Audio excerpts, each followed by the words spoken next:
Hey guys, cool blowing way back. I'm Aaron. I'm Calvin. I'm Jake. And we're back with Dandadan, where last time we had a sumo alien that we exorcised with the ghost tag barrier. Yep.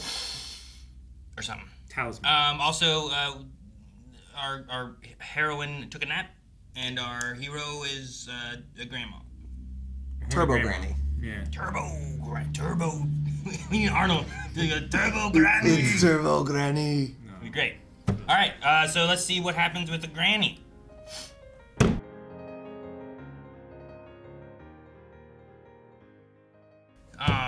Well, the granny versus granny fight was pretty cool. Yeah, it was. Yeah. I like that. Kicked her ass. Yeah.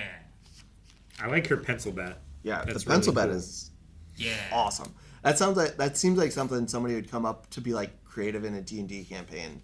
Is like, my sword is also this, or It's also a gun. yeah, it's also a gun. I was wondering why she, I understood, like, this nail means the barrier's here, and this nail means the barrier's here. And then she started drawing another circle. I'm like, what's this circle gonna do? What's she doing a circle for? Yeah. But then, like, she made a circle around everything, and then erased the circle line inside, which meant that the barrier was no longer on the outside, keeping her in. Yeah. It was now inside, and she couldn't get out. Yeah. So it just, I was like, oh, okay, that's cool. Yeah, she just used the fact that she had the outside to make whatever circle she wanted, and she just gets to get rid of one, and it's good. Yeah, the barrier details are very. So far, it seems very simple, but you can do a lot with that if you're creative and know what you're doing, and plan out stuff ahead. So Yeah. she's very effective at fighting Turbo Granny on the spot without having any like prep or planning into it. It must have been the same thing. Like, her power is like the circles set the barriers, and the nails trigger where it's at. That must have been like the brick thing that was thrown with a circle on it, and then a nail hit in the center. It must have made a little barrier there that just knocked her over, so she couldn't hurt her granddaughter. Yeah. So I was like, what was that for? And Yeah, then, I wonder if there's also like physical talismans and seals kind of thing.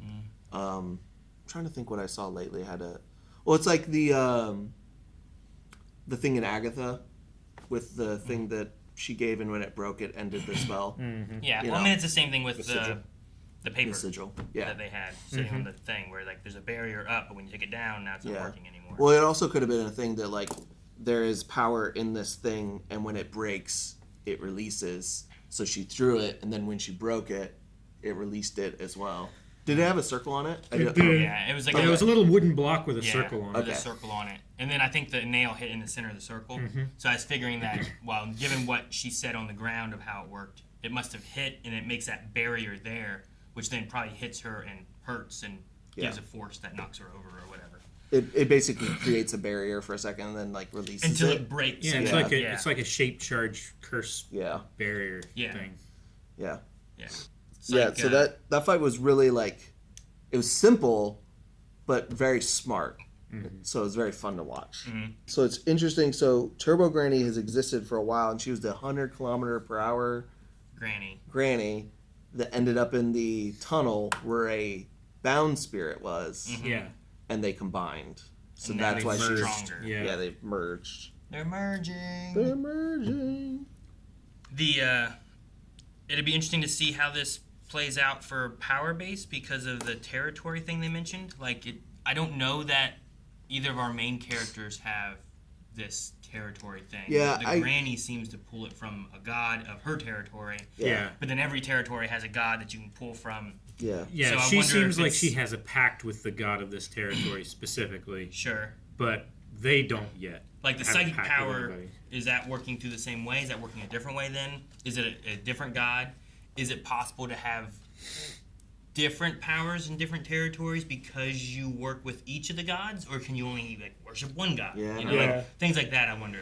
And then how the spirit works with occult-kun, where he has like this granny power inside of him, but you can kind of release a little bit of the curse energy, and he's still kind of there, but I don't know.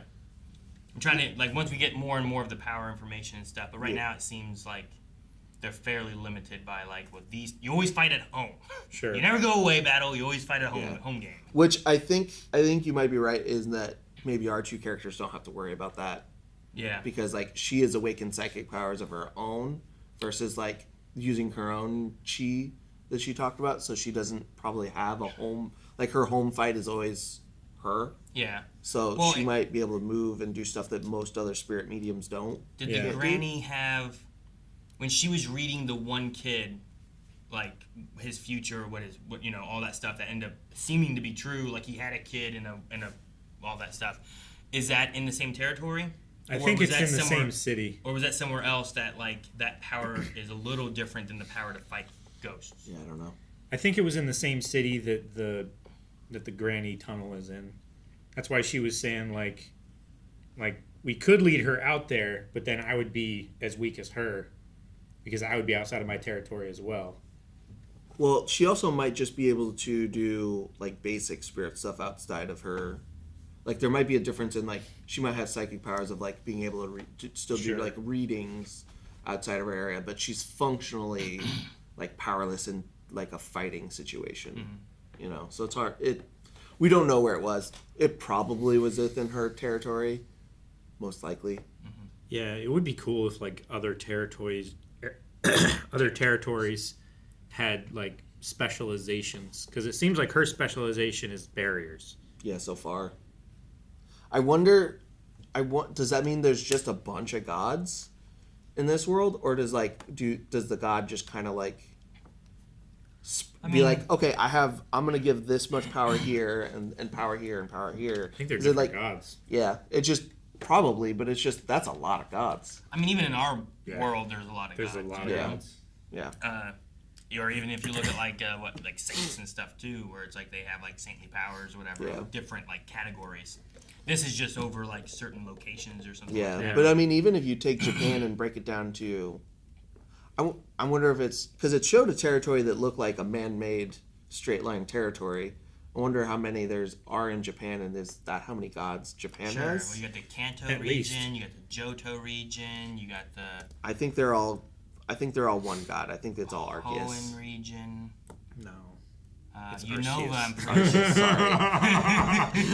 Sorry. No, I don't know. I just whichever way someone says it, I say it's the other way. Arceus and Arceus. It was originally Arceus, but I guess Nintendo or whoever didn't want kids to say Arce. Oh. So then they made it Arceus. Okay. Sure. So we got a lot of really good. Kids are like, hey, you know what muck is backwards? Come. Damn, oversight.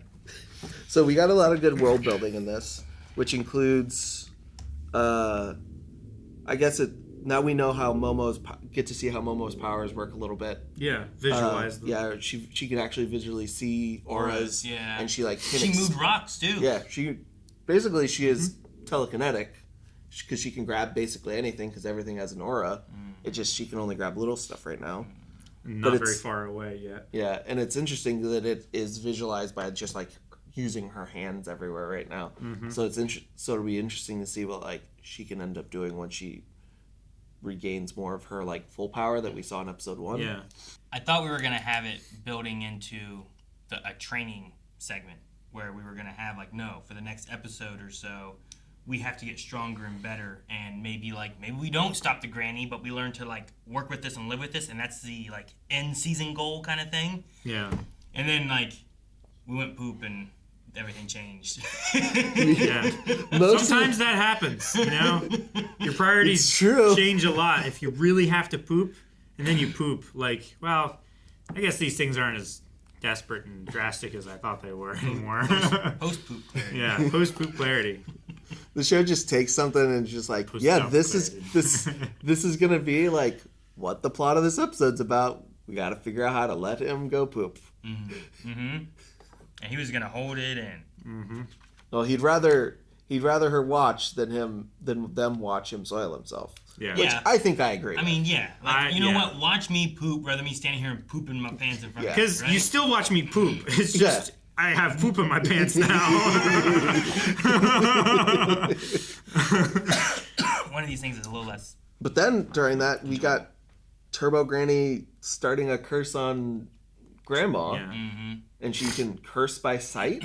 Anyone she sees, she can mark just to die. That I was wondering if that was going to be a thing whenever they were on the train and he lifted up his mask thing, and I'm like, no, you killed all these people on the train. You know, like, right? what if they all just started? I thought that was the purpose of the mask thing specifically, but I guess it was spirit protection. Yeah. But then she just took off all her clothes anyway. Most of them. I mean, I like the clothes that she put on otherwise, but I like the clothes that she had on. Well, before she had that, like she's still wearing like the slip thing, but then she just put on the baggy coat. Yeah. Right. I guess. I don't know. Because those she put on a different top. The kimonos and stuff, they have like multiple so many layers. layers. I doubt that dress. They have like 9 layers, I think. Yeah, I think she put on a whole new outfit. Gotta be fashionable. No. Fashionable, Jake, Calvin. what are you doing? What? What? I don't think that the whole thing she wearing had that slip dress on. Here, well, let's go back. We'll take a look. It's underneath. You know what? Let's see what Grandma was wearing too. No. God damn it. Where was Grandma? Move your hand. Guys, thanks so much for watching. We hope you enjoyed Dandadan with us today. We will be back again, so hit the subscribe button so you don't miss out on the next episode. There's a lot going on with this. Also, full lengths are available over at blindwave.com, and you can also update recommendations and tell us what shows we should watch. Please. Or movies. Lots of movies.